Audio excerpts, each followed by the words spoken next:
Good morning and नमस्ते। म हुँ तपाईँकै आफ्नै मान्छे हयुन मगर र आज म अस्ट्रेलियाको वेस्टर्न पर्ट सिटीमा छु र आज तपाईँहरूलाई यहाँ के देख्छु म तपाईँलाई सबैलाई देखाउने प्रयास गर्नेछु र अन्तिमसँग मसँगै रहनुहोला र अहिले म एक्ज्याक्टली यहाँनिर बेल टावर नजिक छु र बेल टावर पर्ट सिटीको एकदमै पर्यटकीय स्थल पनि हो। यहाँ घुम्नलाई टाढा टाढाबाट मान्छेहरू आउँछन् र यसको हाइट रहेको छ 85.5 मिटर अग्लो र यो बेल टावर संसारकै सबैभन्दा ठुलो सङ्गीत वाद्ययन्त्र मध्येको एक पनि हो। बेल टावरमा तपाईँले सिबिडीको 360 डिग्री दृश्य हेर्न माथिल्लो भागमा तपाईँले अवलोकन गर्न सक्नुहुन्छ। अवलोकन डेकमा 26वटा घन्टीहरू छ, जहाँ मैले तपाईँहरूलाई सुरुमा पनि भनिसकेको छु, पर्थ पश्चिमी अस्ट्रेलियाको राजधानी हो र अस्ट्रेलियाको यो चौथो ठुलो सहर हो। योभन्दा ठुलो सहरहरू मेलबर्न, सिडनी, क्विन्सल्यान्डहरू आउँछ। त्यसपछि चाहिँ तपाईँको यो चौथो ठुलो सहर हो र यो यस कारणले पनि धेरै परिचित छ कि यो अरू सहरहरूभन्दा अलग छ। अलग भन्नाले अरू सहरहरूभन्दा चाहिँ छुट्टै वेस्टर्न पार्टमा छ अस्ट्रेलियाको, त्यही भएर पनि यो एकदमै फेमस छ। र 2023 को जनसङ्ख्या अनुसार यहाँको आबादी लगभग तपाईँको समथिङ 23 लाखभन्दा माथि बढी जनसङ्ख्या छ र यो अस्ट्रेलियाको आर्थिक केन्द्र पनि हो। र यो सिटी स्वान नदीमा अवस्थित छ, जहाँ किङ्स पार्क पर्थ सिटी विश्वको सबैभन्दा एउटा पृथक प्रमुख सिटी पनि हो र यहाँ निश्चित मापदण्ड पर्थ दक्षिण पश्चिमको भाग पनि हो। पश्चिमी अस्ट्रेलियाको भूमि विभाजन धेरैजसो स्वान पर्थको महानगरीय क्षेत्रको हिन्द महासागर र बिचको तटीय मैदानमा छ र सहर विस्तार भएको मूल ब्रिटिस बस्तीहरूबाट बाहिरी स्वान नदीमा, जसमा यसको केन्द्रीय व्यापार फ्रेमेन्टल जिल्लाहरूको बन्दरगाह हो। र यहाँ बलौटे समुद्र तटहरू छ र यसको उपनगरहरू र विशाल नदी किनारामा छन्। माउन्ट एलिजा प्रस्तावमा किङ्स पार्क र बोटानिक गार्डन प्रस्ताव सहरको व्यापक दृश्यहरू छ र पर्थ सांस्कृतिक केन्द्र राज्यले गर्दा ओपेरा कम्पनीहरू र थिएटरसहित आफ्नै केन्द्रीय क्षेत्र ओगटेको छ र यहाँ पुस्तकालय र पश्चिमी अस्ट्रेलियाको लागि यो एउटा कला ग्यालरी भन्दा पनि फरक पर्दैन। यो सिटी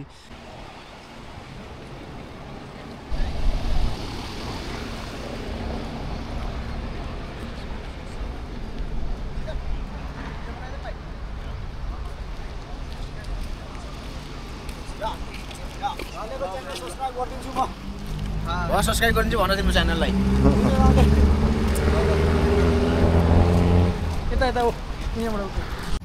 पर्थ सिटीको एक्सप्लोर गर्दा गर्दै यति बेला तपाईँहरू देख्न सक्नुहुन्छ रेनिङ हुँदैछ, पानी पर्दैछ।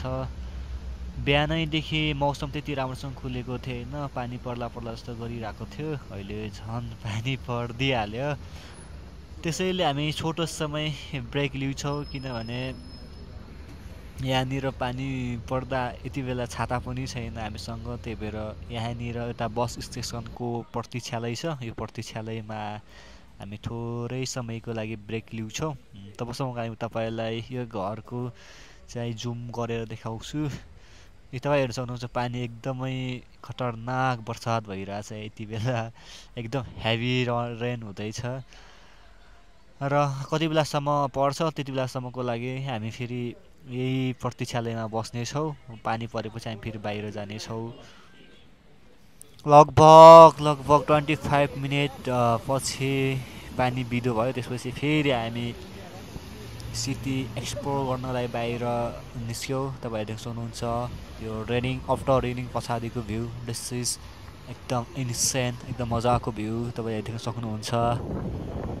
र टेस्लाको गाडी एलन मस्कको। र यति बेला पानी पुरा रूपले बिदो भइसकेको छ। अस्ट्रेलियाको ट्याक्सी तपाईँले देख्न सक्नुहुन्छ। मैले तपाईँलाई सुरुमै भनिसकेको छु पर्थ सिटी स्वान नदीको किनारामा अवस्थित छ भनेर, र फाइनली यति बेला म स्वान नदीको किनारामा आइसकेको छु अथवा रिभर साइडमा आइसकेको छु र तपाईँले देख्न सक्नुहुन्छ यहाँनिर लन्डन क्याफे। लन्डन क्याफे र रिभर साइडतिर प्रायः जस्तो ठाउँहरूमा हामी क्याफेको नै प्रचलन देखेको हुन्छ र क्याफेहरू नै हुन्छ धेरै जस्तो। र तपाईँले यहाँ देख्न सक्नुहुन्छ यहाँ नो फिसिङ नो स्विमिङ लेखेको छ। यहाँ चाहिँ फिसिङ स्विमिङहरू चाहिँ गर्न नपाइदो रहेछ र तपाईँहरू वाटरसिप पनि हेर्न सक्नुहुन्छ। यहाँ वाटरसिपबाट तपाईँले यस नदीमा आफ्नो मनोरञ्जन यात्रा पनि गर्न सक्नुहुन्छ। र स्वान नदीको बारेमा भन्नुपर्दा न्युगर भाषामा दर्बल एरिगन र दक्षिण पश्चिमी अस्ट्रेलियाको एक प्रमुख नदी हो जुन पर्थ हुँदै बक्स र फ्रेमेन्टलमा हिन्द महासागरमा मिसिन्छ। यो मनोरञ्जन र यो दृश्य तपाईँले पनि देख्न सक्नुहुन्छ। यही दृश्य हेर्नलाई पर्यटकको यहाँ एकदमै लोकप्रिय गन्तव्य हो जसले पैदल यात्रा साइकल चलाउने र डुङ्गा चलाउने जस्ता गतिविधिहरूलाई प्रदान गर्दछ। र यहाँ आदिवासी अस्ट्रेलियनहरूका लागि महत्त्वपूर्ण सांस्कृतिक पनि राख्दछ। यो नदी प्राकृतिक सौन्दर्यका लागि परिचित छ जसमा यसको अङ्ग्रेजी नामलाई प्रेरित गर्ने कालो हंसहरू र सहरको क्षितिजर प्राकृतिक जलमार्ग बिचको भिन्नता समेत छ। यो नदी पर्थ महानगरी क्षेत्र र फ्रेमेन्टल सहर हुँदै बक्स र अन्तिममा हिन्द महासागरमा गएर मिसिन्छ। यो नदी एभन नदी र ब्रोलो खोलाको सङ्गमबाट बनेको छ। माबुक पर्वत मुनिबाट चाहिँ यो यसको मूल अथवा मुहान छ।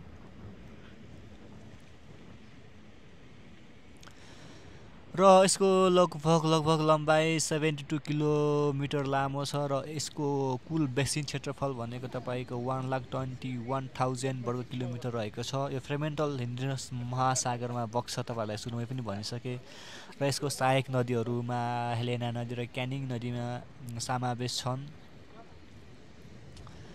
र तपाईँले यहाँ आएर वाटरसिपहरू पहिले तपाईँ देखिसक्नु भएको छ। वाटरसिपहरूमा तपाईँले यस नदीको परिक्रमा गर्न सक्नुहुन्छ, यस सहरको परिक्रमा गर्न सक्नुहुन्छ।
लिम्बुगुर्जी एक्लै हिँड्ने है कि लिम्बुगुर्जी